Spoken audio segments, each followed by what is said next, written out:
you're still here. And you get another chance this day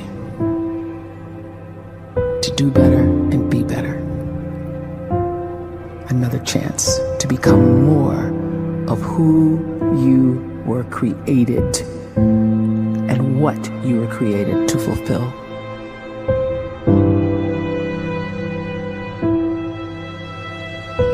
Everyone in the world is capable of living outside the role or beyond the roles that they place themselves in, no matter what it is.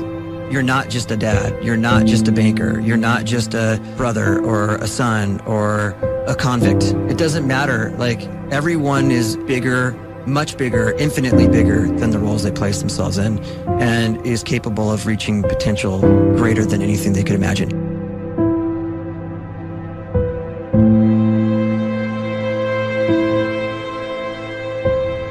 You can live the life you desire. It's right there in front of you. But in order to achieve it, you must first see it, then believe it, and then you must graciously ask and train your brain to help you execute your vision.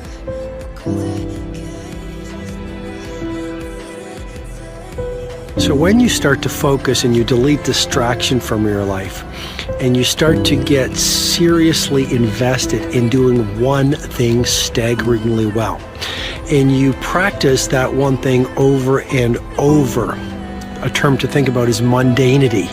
You do one simple, seemingly insignificant thing every day around your main skill, and it's very mundane, but small daily improvements over time lead to world-class results.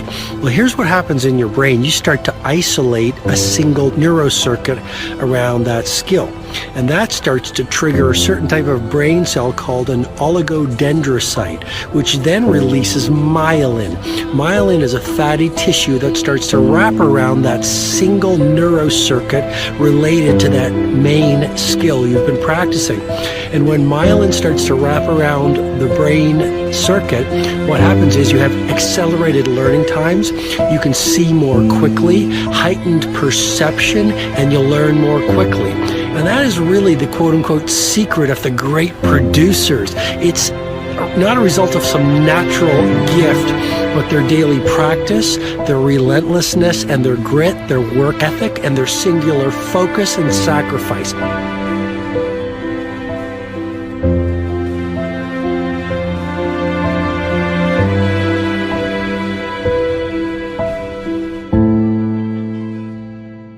A great life is built not by revolution.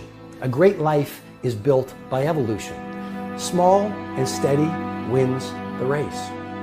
What you do every day is far more important than what you do once every decade. I want you to really think about that idea. What you do every day is simply your life in miniature. And as you live every single day, so you're crafting your life. What you do over the next hours is really building your future. And if you can just get every single pocket of 24 hours right as best as we humanly can, the rest of our life is going to take care of itself. So small wins matter. The scripture says we will eat the fruit of our words. You are planting seeds when you talk. At some point, you're going to eat that fruit. My challenge is make sure you're planting the right kind of seeds. If you want apples, you have to sow apple seeds. If you want oranges, you can't plant cactus seeds, poison ivy seeds, mushroom seeds. You're going to reap fruit from the exact seeds that you've been sowing. In other words, you can't talk negative and expect to live a positive life. You can't talk defeat and expect to have victory. You can't talk lack, not enough, can't afford it, never get ahead, and expect to have abundance. If you have a poor mouth, you're going to have a poor life. If you don't like what you're seeing, start sowing some different seeds.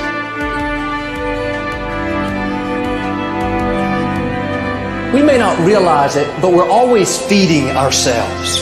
What we watch, listen to, the people we're around, the thoughts we're dwelling on, that's feeding our inner man. If you go to lunch with people that talk bad about the boss, make fun of a coworker, put down a friend.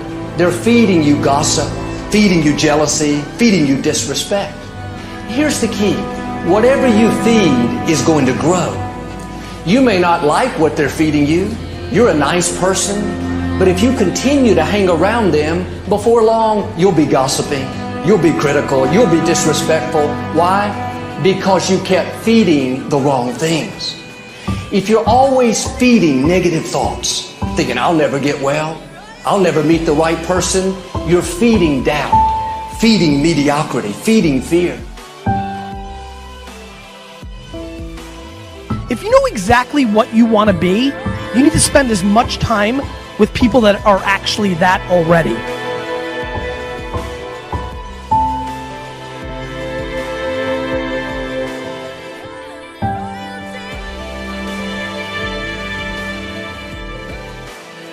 You cannot let a fear of failure, or a fear of comparison, or a fear of judgment stop you from doing what's going to make you great.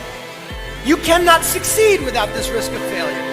You cannot have a voice without the risk of criticism. And you cannot love without the risk of loss. You must go out and you must take these risks.